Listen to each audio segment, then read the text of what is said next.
Chapter 2. The Sentimental Farmer.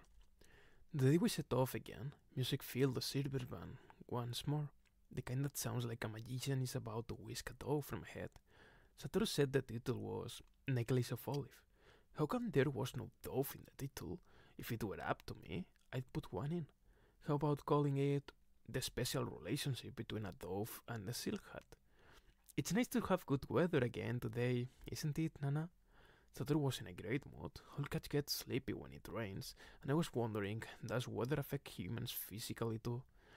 Going for a drive isn't much fun if it's not sunny. So it was a question of mood. Humans are so easygoing. A cat's behavior is controlled by real-life factors, and for strays the weather can be a matter of life and death, or success rate in hunting changes too. We'll take a break at the next service station. Unlike when we went to Kazuka's place, the road we were taking on that day had very few places to stop. Satoru said it was called a motorway.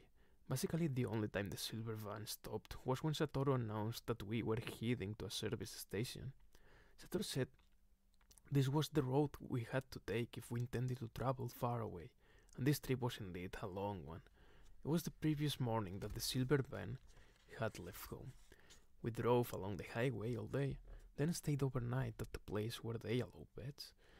With it being such a long trip, the space in the van had been compartmentalized. So, if you'll excuse me a second.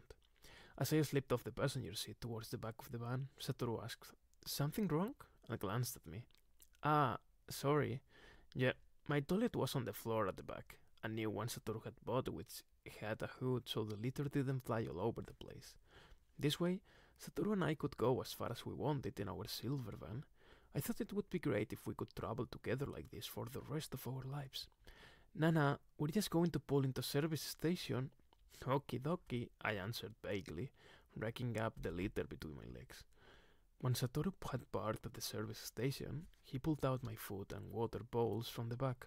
He placed them on the floor of the van side by side, filling one bowl with crunches and the other with water from a plastic bottle. "I'm going to go to the toilet too." Satoru hurriedly shut the door and strolled off. He looked like he really had to go, but he was such a good owner he had taken care of my needs first. I was wetting my whistle with the water when I heard a tapping on the window. Not again. I glanced behind me and then up to see a young couple, faces plastered against the glass, staring in my direction. The pair had goofy smiles. "A cat!" "You got that right. A cat, I am. So, a cat eating his crunchies isn't so rare a sight, is it?" "Oh, look! It's eating! How sweet!" "So sweet!" "Hey, you idiotic couple! How would you like it if somebody pointed at you while you were eating? And today happens to be a chicken breast and gourmet seafood blend? How come cat lovers spot me every time? Whenever we take a break, they swarm around me. Pretty amazing if you think about it. If you guys were the ones who fed me, then I'd be as sweet to you as the quality of the food merited, but Satoru's the one who feeds me, so let me focus on my food, okay?" I decided to ignore them and dived back into my crunches. With some screeches and jiggles, they seemed to give up and wander away, but only moments later, I felt someone's red-hot gaze on me. I looked up despite myself, and this time it was a scary-looking goblin-like old man's face plastered to the window. "Yikes!" I jerked away on reflex, and the old man looked really hurt. Come on, anybody would shudder if they were suddenly confronted by that kind of face while they were having a snack. Not my fault now, is it? The old man looked upset, but kept his face up against the window, staring at me. "I'm guessing you like cats." This from Satoru, who'd come back. The old man, a bit flustered, replied, "Sure, it's a cute little kitty." "Cute little kitty?"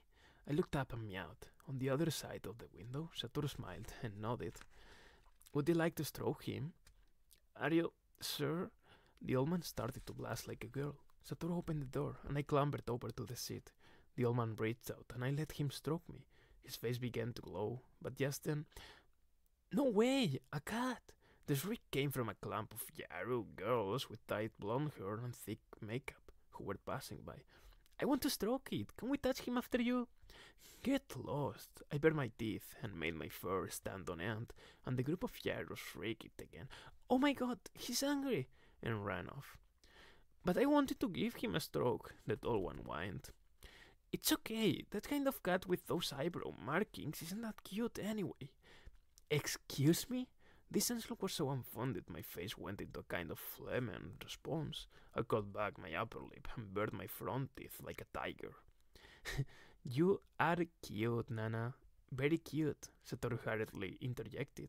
Those girls are a bit loud, and I'm sure their sense of what's beautiful is different from most people's. Let's just let it go. No, he really is a cute cat, the old man said. Nana, you said his name is? Yeah, because his tail's hooked into the shape of a 7. I didn't think we needed to explain the origin of my name to every passing stranger, but Satoru was always so conscientious when it came to things like that. Is he maybe the type that doesn't let people touch him much? Yes, he's very choosy about who he allows to touch him when we're out and about. I see, the old man said, smiling even more broadly. Then he gave me one final lingering pat on the middle of my back and walked off. Kind of unusual, isn't it, Nana, for you to let a passerby stroke you for so long? True enough. How should I put it? I was making amends, a sort of atonement. No need to analyze it any further. The van had been driving along for a while when I next stretched it up to look out of the passenger window. The sea! I think you like the sea, Nana. Until then, I'd only seen it on the TV in Satoru's front room, which I used to watch from my blanket in the corner. To see it now for real was going to be amazing. And it was. The sparkling, deep green water was completely stunning. But more than that was the idea that underneath that water lurked all the delicacies that made up my gourmet seafood blend. Oops, I had started to drool at the thought of it. If, like last time, you end up coming back with me, let's just stop by the sea properly. What? Stop by the sea? Might I be lucky enough to catch one or two of those delicacies? The sea was soon out of sight, and I drifted off for a bit. When I lazily opened my eyes again, the scenery had become tranquil and countrified. Now we were sliding past green rice paddies and broad fields like a wriggling. Oh, you're up. We're almost there. Just as Satoru said, the van soon pulled up in the front yard of a farmhouse. It seemed functionally constructed, large and practical. Nearby was an annex of sorts, and a shed. Beside it was parked a small truck. I took the initiative and leapt onto the back seat, into the open basket. I've learned that when you go into an unknown house, it's best and safest to be in a place you're used to, one where you can barricade yourself in. Satoru opened the back door and picked up the basket with me inside. Satoru Miyawaki! At the sound of a welcoming voice, I peered through the bars and saw a man in work clothes and a straw hat heading towards Satoru, hand held high. Yoshimine, how have you been? Satoru's voice was excited too. You're looking good. I work outdoors all the time, so your body naturally gets strong. Haven't you become a little thinner? Have I? Guess it's the unhealthy city lifestyle. The two of them clapped each other on the back and headed towards the main house. Did you have any trouble finding my place? No, the sudden off made it easy. Still, I didn't think you'd come all this way from Tokyo by car. Flying would have been faster and cheaper. Going by road must have been a bit pricey. Absolutely. You have the tolls on the motorway, service stations, the pet-friendly little hotel we stayed in last night. By the time we got here, Satoru had opened his wallet several times. If I had flown, then Nana would have been stored into the luggage hold, which is dark and noisy. One time, I took another cat on a plane, and it was terrified for the entire day after we landed. Cats can't understand why they're in a situation like that, and I'd feel bad if Nana had to go through it. Okay, I might be terrified, but I'm a little offended that he'd think that Hachi could make it, but I couldn't. Surely I'm more intrepid than Hachi. After all, until I was an adult, I survived as a stray on the streets. Instead of worrying about me, you should worry about all the money you've spent on this trip. Inside the main house, Yoshimine showed us into the living room. Satoru placed my basket in a corner and opened the door. Yoshimine was crouching in front of my basket. Mind if I take a look at Nana? He said, peering in. Sure, but it might take a bit of time for him to feel comfortable enough to come out. No problem. What do you mean, no problem?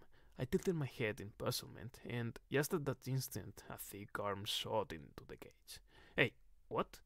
The phantom grabbed me by the scruff of the neck and, without so much as a bite or leaf, dragged me out, then dangled me high up in the air. What the hell do you think you're doing, you barbarian? Good, he's a proper cat. What the hell do you mean by that? Hey, Satoru, horrified, gave Yoshimine a healthy shove in the back. What do you think you're doing? I just wanted to make sure he's a real cat, Yoshimine explained, holding me against him with his thick arm. I tried to kick myself free, but that thick arm just took my kicks and didn't budge an inch. What do you mean? Look, you hold him like this, see? Don't hold him like that. If his back legs fold up when you do this, it means he's a real cat. Let me go. I put my legs together and kicked off against Yosemine's arm, flopping around like a salmon. Finally, I was able to break free. I twisted my body around and landed perfectly on my forepaws, keeping my belly low to the ground.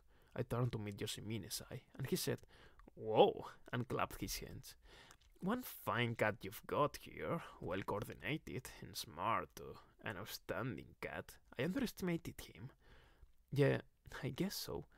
That can be true. Of course I'm well bred. But still, Satoru interrupted and sang with me. But still, that's not the point. Great minds think alike. Why did you grab Nana by the neck like that? It startled him. The reason is, I found a stray recently that isn't a real cat. If Nana turned out to be like that one, there wouldn't be much point. From a farmer's perspective, I'm having him. So I just wanted to check him out. This unpleasant guy came over to try to play with my tail, which I was waving slowly to show my displeasure. I spun around, only to find an orange stubby male kitten beside me. He had appeared out of nowhere and was meowing and trying to cling to my hooked tail. What a pain. Yoshimine grabbed the kitten by the scruff of the neck and picked him up. The kitten's legs drooped down in a line. This one isn't a real cat, see? True, this kitten didn't seem equipped with the natural abilities of most cats. He was the kind, like Hachi, that would never catch a mouse. Even if he could hone his skills through training, he would never be a true hunter like me. He's still just a kitten. You shouldn't treat him so roughly.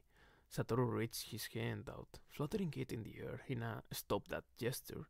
Yoshimine thrust the kitten at him. Here, feel free to stroke him if you like. I'd love to. Satoru was a dyed-in-the-wool cat lover, like I said. Go ahead and get all lovey-dovey with that kitten. See if I care. It had been a long time since Yoshimine had received an email from his former junior high classmate Satoru Miyawaki. He had just been thinking about him when the email arrived. After a few quick words to bring him up to date, Satoru issued his request. I know this is a bit sudden, but could you take my cat for me? He's really precious to me, he went on, but unavoidable circumstances make it impossible for me to keep him, and I'm looking for someone to adopt him. There were two things Yoshimine could read in this message. One was that his cat-devoted friend had once more found a cat he loved, and two, that once again he was having to part ways with it. When it came to cats, Daigo Yoshimine could take them or leave them. If there was one in the house, he'd notice it and look after it, but he wasn't passionate enough about them to adopt one himself. He felt the same way about dogs and birds. But having a cat on a farm did have its advantages. On farms, mice inevitably caused damage, and a cat was a pretty good means of control. He tapped out a reply. I don't think I'd look after a cat the way you do. I treat them like cats, not like pets, but if you're okay with that, I'd be happy to take him off your hands. If you can't find anyone else, then let me know. Rest assured, I'll make sure he's looked after. Satoru wrote back thanking him. I've promised to show him to one other person first, he said. But if that doesn't work out, I'll be counting on you. A month later, Satoru wrote back again, asking if he could bring the cat over for Yoshimine to meet. And, by coincidence, it was during this time that Yoshimine happened to find the kitten. I was driving down the highway in my truck when I saw him lying by the side of the road like a limp dish rack. I wouldn't have been able to forgive myself if I had just left him there. I see. Satoru seemed to melt with the orange stubby kitten on his lap. Cat lovers have a special place in their hearts for kittens. You did a good job bringing up this teeny guy. Was it hard? I needed the bed a few times, but there's other folk in the neighborhood who have cats, and plenty of people ready to give advice. Because this was the countryside, people weren't all that particular about the way they brought cats up. It was a lot easier once he started eating cat food. Satoru burst out laughing. I'm trying to imagine you feeding a kitten milk from a bottle. You're lucky, aren't you? Satoru said to the kitten, tickling him vigorously under the chin, to be taken in by such a kind owner. I'm not that kind. I was hoping he'd catch a mouse or two around the place, but he's not the real cat, and I feel a bit let down. So, now that he's recovered, are you going to throw him out of the house? Yoshimine looked put out by Satoru's teasing tone. Satoru stroked the kitten in his lap in contented silence. Then he said, I get it now. That's why you were asking whether Nana was a real cat or not. If I bring up two of them and they're both useless, then all that cat food is a total waste. I knew you wouldn't turn Nana down.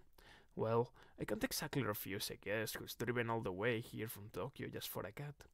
I get it, Satoru responded, as if he didn't really accept this explanation. By the way, what's the kitten name? Shatran? That's pretty silly. Is it? Yoshimine had asked around the neighbors who owned cats, and one person had said, an orange tabby, that reminds me of Shatran. He liked the name and decided to use it. Since that movie, The Adventures of Shatran, came out, it's become a bit of a cliche to call an orange tabby Shatran. I didn't know that. And this Shatran with the silly name recognized a real cat lover and was fully relaxing in Satoru's lap, stretching his paw onto Satoru's cheeks. This brings back memories. I used to have a cat who did this. Satoru never named this cat he used to have to Yoshimine. He felt that if he spoke its name aloud, all the pent-up affection and sadness would break his heart again. And even someone who knows nothing about the universal benefit of cats could understand that. Yoshimine had transferred into the junior high school in the spring of his second year. This is Daigo Yoshimine, who will be joining us as your new classmate. The form teacher was a striking woman who'd won some Miss Something or Other contest back in college, but Yoshimine had disliked her from the start. When she explained to the class in great detail why he had moved to their school, she made it sound very close and intimate and oozed sympathy. He had gritted his teeth and let her words wash over him, but what he couldn't fend off was the timing. Yoshimine's Kun parents are busy with their jobs, so he's transferred here and will be staying with his grandmother. We should all admire him for enduring the loneliness of being away from his parents. I'd like you all to be friends with him. He understood then that her overly intimate manner was because she felt sorry for him, and deep down, that disgusted him.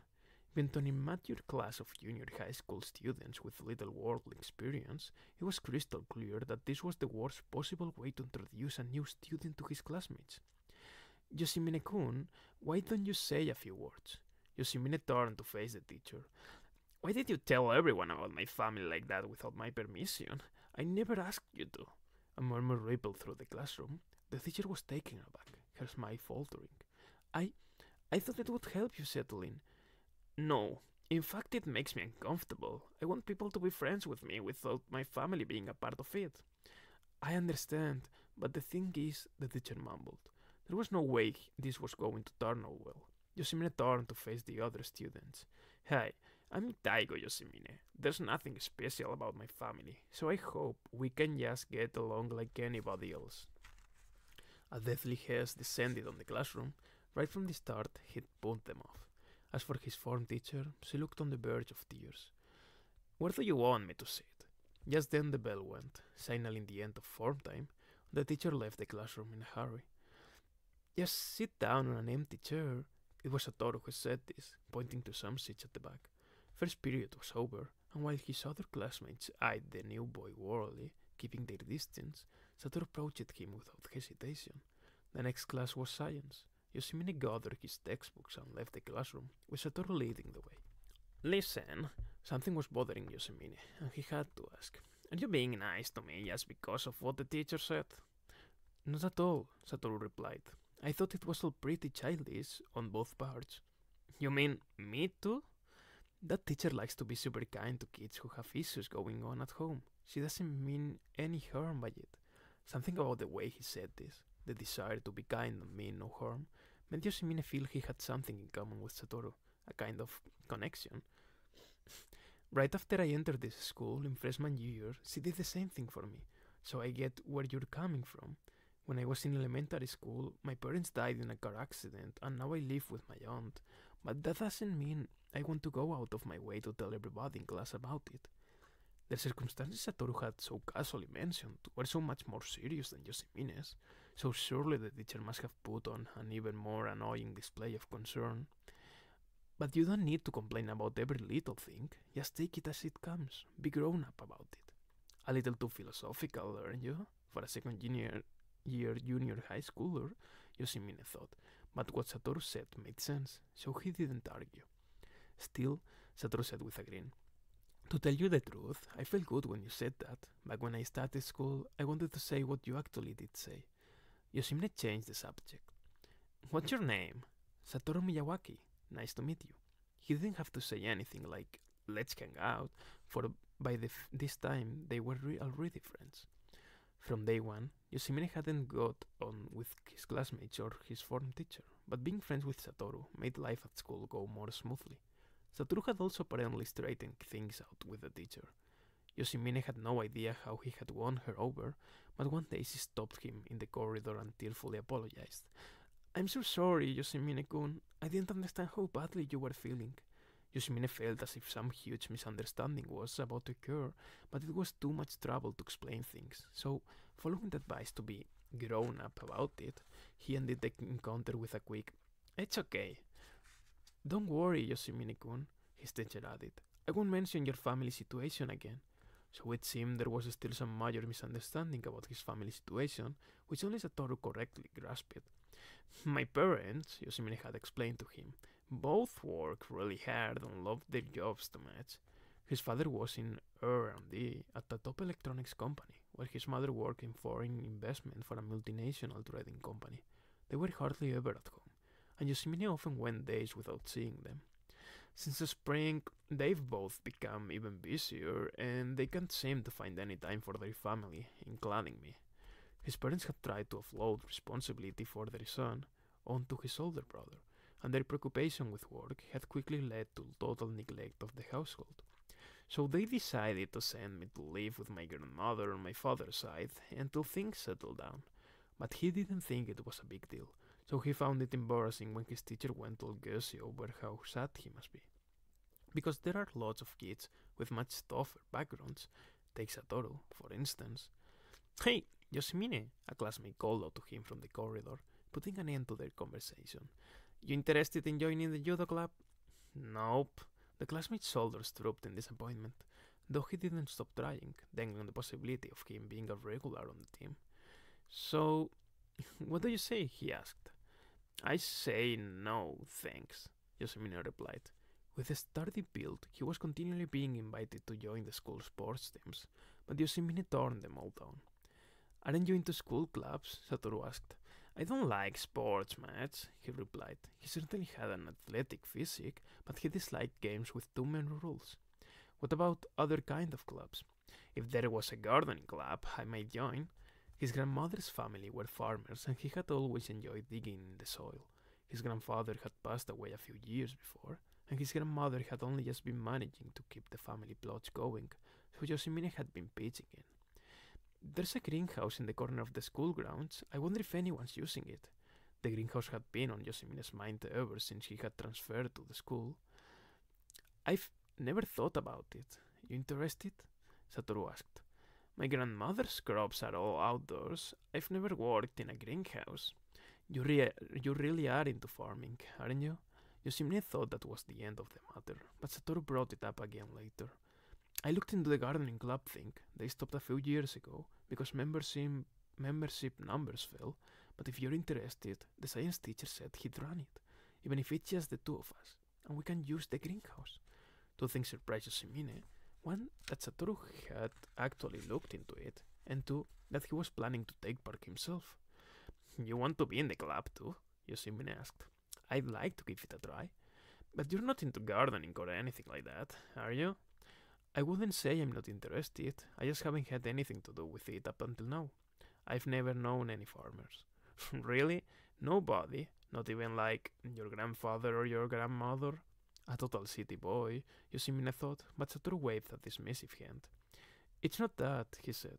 My parents didn't have much to do with their relatives. My grandparents on my mother's side died when she was still young. My father didn't seem to get on with his parents that well. The first time I met them was at my parents' funeral, and we didn't talk much. Yoshimine understood now why Satoru's son had taken him in.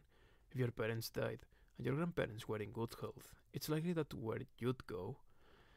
Pretty unusual for a single woman to take a young boy in. I reckoned this might be my only chance to give it a go, Satoru said, laughing. I've dreamed about living the country life, like in Miyazaki's film, My Neighbor Totoro. Do you know it?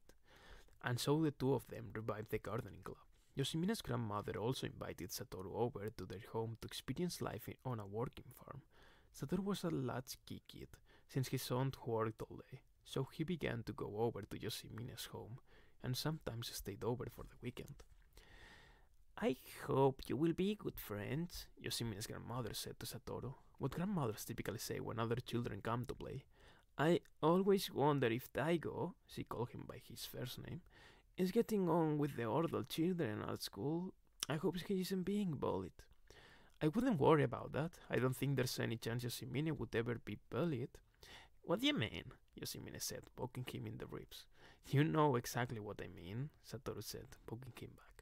His grandmother, who had been worried that Yoshimine might not make any friends in his new school, was overjoyed when he brought Satoru home. Very soon, she started calling him Satoru-chan. Shall I buy a video game or something you can play with, Satoru-chan? She asked this because she was concerned that he might be getting bored, always helping out in the fields. I already have some, Yoshimine replied, and so does Satoru. Satoru genuinely enjoyed helping out in the fields. It was a kind of pastoral hobby. We're doing the gardening club at school together too, and I think he really likes farm work, Yoshimine explained to his grandmother. Really? Then that's fine, his grandmother responded. At any rate, you've made a good friend here, so I won't worry about you. His grandmother didn't just say this once, but at every opportunity, as if reassuring herself. I guess Grandma still sees me as a little kid, Yoshimine said, a trifle embarrassed. With Satoru being so good-natured, and her grandson's best friend to boot, Yoshimine's grandmother fused over him, and Satoru grew very attached to her. You're lucky, he told Yoshimine. I wish I had a grandmother like yours. He'd never been close to his grandparents and seemed to enjoy having a relationship with an elderly person. If you're okay with an old woman like me, Yoshimine's grandmother told him, then consider this like your own grandmother's house. Yoshimine never teased his friend about his obvious envy of his grandmother. He knew that Satoru tended to keep his distance from his aunt and had no other relatives he could become close to. Come over anytime, my grandmother likes you a lot too. One afternoon, during class, Yoshimine was feeling uncomfortably hot. He glanced out of the window and saw heat shimmering up from the ground. It was the time of the year when the temperature was often over 30 degrees. He suddenly pushed his chair back and stood up, causing a stir of excitement in the class. Yoshimine, what do you think you're doing? The teacher scolded. Nothing, Yoshimine said casually and walked out of the classroom.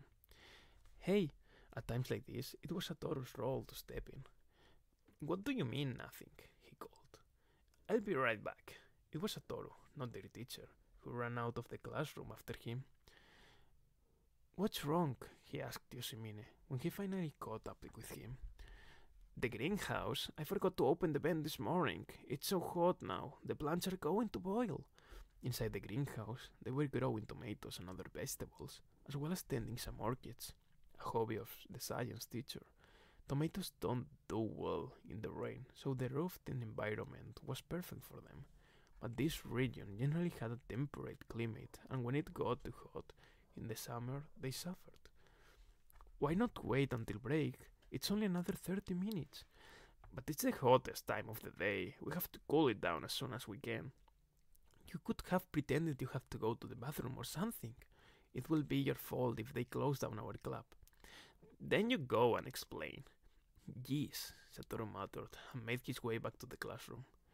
Yoshimine's been attacked by guerrillas. Satoru's report had the classroom in uproar. Though Yoshimine threw the class into chaos on such occasions, before the summer vacation they got a bumper crop of tomatoes and other vegetables and were able to save their teacher's orchids as well, when he was sharing out the vegetables with Satoru. And the teacher, Yoshimine ended up taking a portion of tomatoes that was a little larger than the others. Yoshimine's grandmother's outdoor-grown tomatoes plants had been hit hard by the long rainy season and hadn't yielded quite what she'd hoped. Take more. There are just the two of us in our house, so I don't need so many, Satoru said, and Yoshimine burst out laughing. There were only two in Yoshimine's home, too, and one of them was extremely old. Satoru had a comeback for that, but you eat much more than I do. In the space of one semester, Satoru had learned a lot about farming, and had picked up on the fact that Yoshimine wanted to grow greenhouse tomatoes as a sort of insurance policy against his grandmother's tomatoes failing. Grateful, Yoshimine went ahead and took 3 or 4 extra, dropping them happily into his bucket. I'm going back home the first week of the summer holiday, Yoshimine said. I get it, Satoru answered instantly. I'll take care of the greenhouse while you're gone. Their first crop was in already, but there were a lot more than would ripen later. This is the first time you've been home since you came to this school, isn't it? Hope it goes okay. Satoru understood the situation, which is why he didn't just say, "Oh, that's nice." Yoshimine's parents weren't taking any time off work to see their son. He was just putting in a token appearance. If they're ripping while you're away, I'll take some tomatoes over to your grandmother's. Yoshimine's grandmother gave him a lift to the airport in her little van, and he flew back to Tokyo. Nobody was there to meet him at Haneda Airport. He boarded the airport shuttle for the ride home to a condo in a residential suburb. After a whole semester at his grandmother's, the apartment seemed even smaller and more cramped than before. His parents were as preoccupied as ever. About 3 days after Yoshimine had arrived home, both his parents surprisingly came home from work early. His mother cooked them dinner, a rare thing, and the 3 of them sat down together to eat. After dinner, his mother made them tea. The whole thing had Yoshimine confused. His father, seated opposite to him at the dining table, spoke first, a serious look on his face. We have something important to tell you. His mother came over and sat down next to his father. This couldn't be good. The thing is, Mom and I have decided to get divorced. Ah, just as I thought, Yoshimine said to himself. He had known that someday it would come to this. Daigo, do you want to come and live with me, or your mother? He looked at his parents' expressions and was forced to confront a reality he couldn't avoid. His parents waited expectantly, each hoping he would choose the other. I'm sorry, he was finally able to squeeze out the words. I can't decide right now. I want to think about it a little more. His parents were clearly relieved that they wouldn't have to deal with the problem straight away. Can I go back to Grandma's place tomorrow? Confronted with the fact that neither parent wanted him, he no longer had any idea how he was supposed to behave. Naturally, they didn't stop him, and he flew back the following day. The airline took good care of unaccompanied children, and he was actually grateful that his parents weren't there to see him off.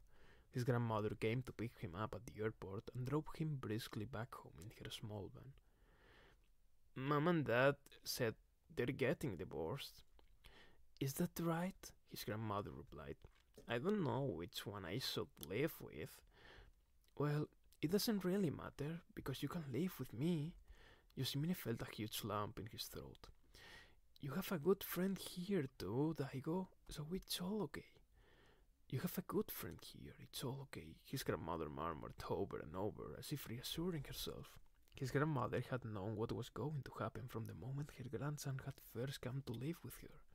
The lump in Yoshimine's throat grew bigger, and by the time they arrived home, it had started to hurt. I'm going to run over to school. He changed into his uniform. Even in the holidays, they weren't allowed at the school unless they were wearing it. Why don't you wait until a bit later? It's the hottest time of the day now. I'm worried about the greenhouse. Shaking off his mother's objections, Yoshimine rode his bike to the junior high. As he pumped the pedals, he felt the lump in his throat sink to the pit of his stomach. Satoru's bike was parked in the bicycle racks. Inside the greenhouse, Yoshimine found him happily plucking tomatoes and cucumbers. Hey! As Yoshimine stood in the doorway to the greenhouse, Satoru let out a funny sounding. What the? Weren't you supposed to come back a little later? Yeah, stuff happened. They washed the vegetables in the sink, and in the shade of the school building, Yoshimine told Satoru what had happened. Out of the corner of his eye, Yoshimine watched the baseball team doing fielding practice and the simmering heat waves radiating from the schoolyard. When they left me with Grandma, I didn't think anything major was going on, since my parents had always kind of left me to my own devices, but it's turned out to be a big deal, so the form teacher's sympathy was justified after all. They were planning to get divorced all along, and they wanted me to understand that. I'm such an idiot. Satoru had been listening in silence, but now he broke in. That's not true, he countered. You were just trying not to think about it. Yoshimine felt that lump in his throat again. Get over it, he urged himself. Daigo never gives us any trouble, and that makes things so much easier. If I had been a bad kid who did give them a hard time, then what would have happened? Ever since he was little, he had known his parents were both overly fond of their jobs and weren't particularly interested in him, which is why he tried his best to be the kind of child who wouldn't require too much effort of their time, the kind who wouldn't get under their feet.